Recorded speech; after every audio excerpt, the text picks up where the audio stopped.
भारत में अगर किसी एक जगह का नाम सबसे ज्यादा भूतिया जगह के तौर पर लिया जाता है तो वो है भानगढ़ का किला। एक ऐसा किला जहां सूरज ढलने के बाद रुकना मना है। एक ऐसा किला जिसके बारे में कहा जाता है कि यहाँ आज भी कुछ ऐसा है जिसे लोग समझ नहीं पाए। आज मैं यहाँ किसी कहानी को सच साबित करने नहीं आया हूँ और ना ही किसी भूत की तलाश में। मैं सिर्फ अपनी आंखों से इस जगह को देखना चाहता था। सच क्या है ये जानना चाहता था।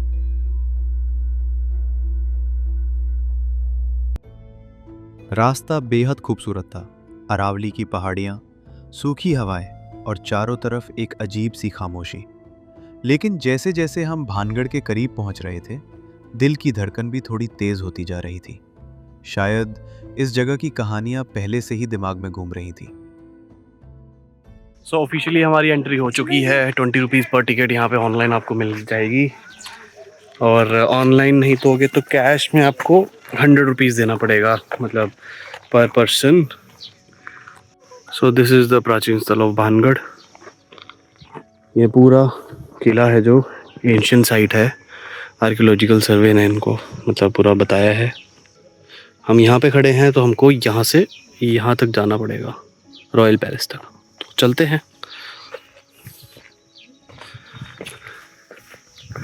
मोर यहाँ पे डांस कर रहा है, बहुत ही खूबसूरत।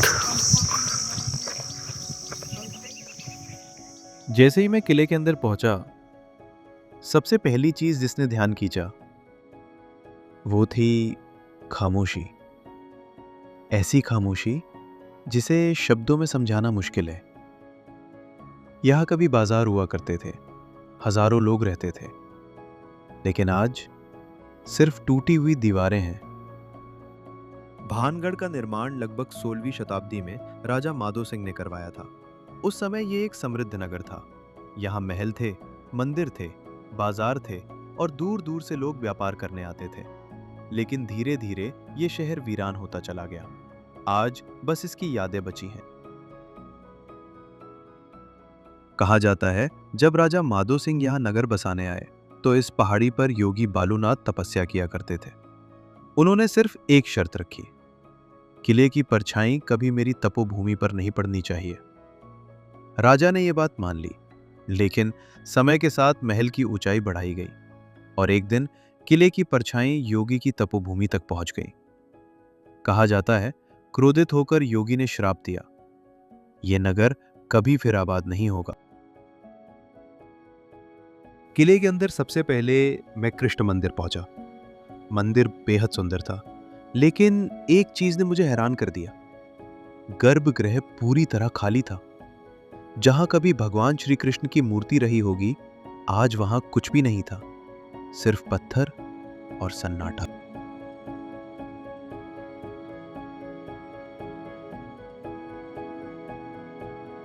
भानगढ़ की सबसे मशहूर कहानी राजकुमारी रत्नावती और एक तांत्रिक की है।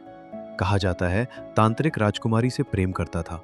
उसने काले जादू से उन्हें अपने वश में करने की कोशिश की, लेकिन उसकी चाल उसी पर भारी पड़ गई। मरते समय उसने पूरे नगर को श्राप दे दिया।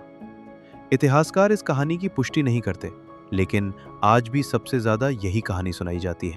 भानगढ़ एक ऐसा नाम जिसने वर्षों से लोगों की जिज्ञासा और डर दोनों को जिंदा रखा है।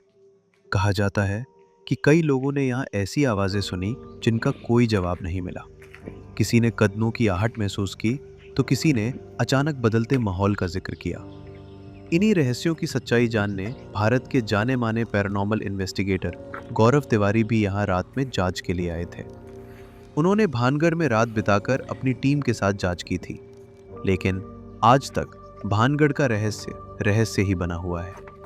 कुछ लोग कहते हैं ये सिर्फ डर और कहानियों का असर है, तो कुछ लोग मानते हैं कि इस किले में आज भी कुछ ऐसा है जिसे विज्ञान पूरी तरह समझा नहीं पाया।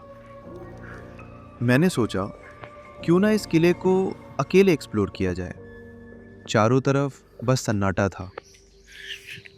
तभी मुझे ऐसा लगा जैसे कहीं दूर बहुत सारे लोग एक साथ मंत्रोच्चार कर रहे हों। मैं उसी दिशा में आगे बढ़ने लगा।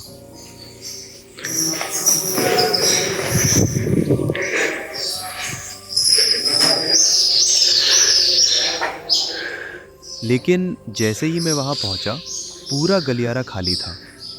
सिर्फ एक व्यक्ति चुपचाप बैठा हुआ था।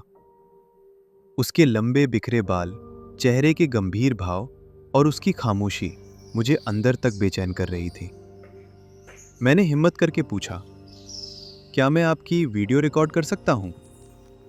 उन्होंने मेरी तरफ देखा और बस इतना कहा, नहीं। मैंने कैमरा नीचे कर दिया और बिना कुछ बोले वहां से आगे बढ़ गया। आज भी मुझे समझ नहीं आता कि वो मंत्रोच्चार आखिर आ कहां से रहा था। यही मेरे लिए भानगढ़ का सबसे रहस्यमयी पल था।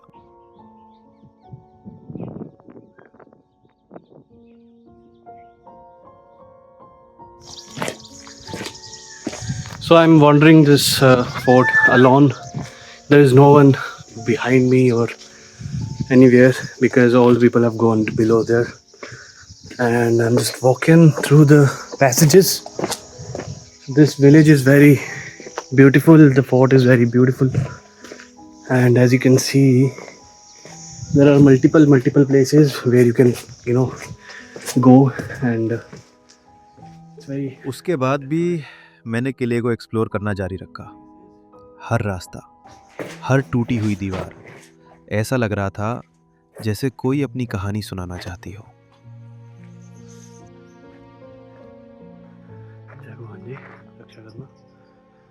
आखिर में मैं पहाड़ी के ऊपर बने जिंद बाबा मंदिर पहुंचा। स्थानीय लोगों की इस मंदिर में बहुत गहरी आस्था है। कहा जाता है जिंद बाबा इस पूरे क्षेत्र की रक्षा करते हैं। आज भी आसपास के गांवों से लोग यहाँ दर्शन करने आते हैं। चाहे आप इन बातों पर विश्वास करें या ना करें, लेकिन वहां पहुंचकर एक अलग ही शांति महसूस होती है।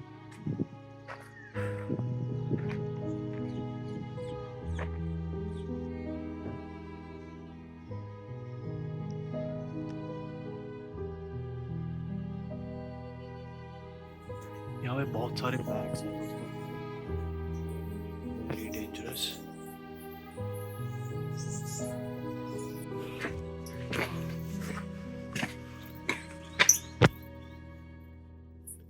यहाँ पे भी बहुत सारे बैग्स हैं।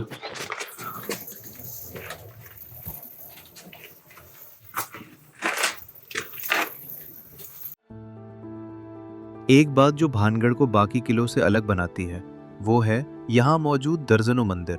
आप जहाँ भी नजर घुमाएंगे, कहीं शिव मंदिर, कहीं गणेश मंदिर, कहीं हनुमान मंदिर, कहीं गोपीनाथ मंदिर, तो कहीं केशव राय और सोमेश्वर महादेव के प्राचीन मंदिर दिखाई देंगे।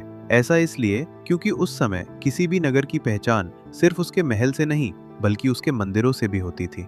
मंदिर केवल पूजा की जगह नहीं थे, यहीं त्योहार मनाए जाते थे, यहीं लोग इकट्ठा होते थे और यहीं से पूरे नगर का सांस्कृतिक जीवन चलता था। यानी भानगढ़ कभी केवल सैनिकों का किला नहीं था, ये एक जीवंत, धार्मिक और समृद्ध नगर था। आप सोच रहे होंगे कि किले के बीचों बीच इतना बड़ा तालाब क्यों बनाया गया था। दरअसल करीब 400 साल पहले भानगढ़ एक पूरा शहर हुआ करता था। यहाँ सिर्फ राजा और सैनिक ही नहीं, बल्कि हजारों लोग रहते थे। इतने बड़े नगर के लिए साल भर पानी की व्यवस्था होना सबसे बड़ी जरूरत थी। इसीलिए ऐसे बड़े बड़े जलाशय बनाए जाते थे। बरसात का पानी इनमें इकट्ठा किया जाता था और यही पानी पीने, नहाने, रसोई, खेती और मंदिरों की पूजा तक के लिए इस्तेमाल होता था।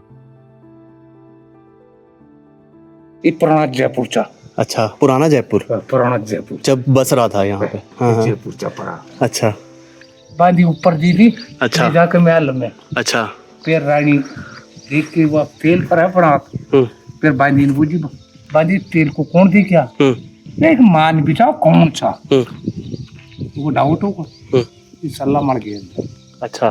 फिर वो सल्ला अपने उठ मासू महला में फिर उनको नाश कर दी। अच्छा। खत्म हो गया। हाँ। फिर एक रात का वो चर्चा भैया। अब ये उसका शराब सूर्या जी को संता का शराब सूर्य। हाँ, वो तो बहुत खतरनाक होता है। और ऊपर जो पंडित है, ऊपर भी तो एक पंडित है। कौन है? ऊपर पूजा भी हो रही है ना एक अंदर, मंदिर के अंदर। वो कौन से मंदिर है? वो जिंद बाबा का स्थान है। जिंद बाबा। तो ऊपर कोई नहीं जाता उधर? ऊपर रास्ता नहीं है। रास्ता। अच्छा, तो ये बात है। तो क्या भानगढ़ सच में भूतिया है? मैं इसका जवाब नहीं दे सकता। मैंने कोई भूत नहीं देखा, लेकिन जो मैंने महसूस किया वो आज भी मेरे जहन में है। वो मंत्रों की आवाज़, वो अजीब सी खामोशी और वो अनजाना डर। शायद हर चीज़ की कोई तार्किक वजह हो, या शायद कुछ सवालों के जवाब आज भी इस किले की दीवारों में छिपे हों। एक बात ज़रूर है, भानगढ़ सिर्फ एक हॉन्टेड प्लेस नहीं है। ये इतिहास, रहस्य, आस्था और अनसुलझी कहानियों का संगम है। और शायद इसी वजह से जो भी यहाँ आता है वो अपने साथ एक कहानी ज़रूर लेकर जाता है। अगर आपको ये सफ़र पसंद आया हो तो वीडियो को लाइक करें, चैनल को सब्सक्राइब करें और कमेंट में ज़रूर बताइए, अगर आप मेरी जगह होते तो क्या आप उस गैलरी में आगे बढ़ते?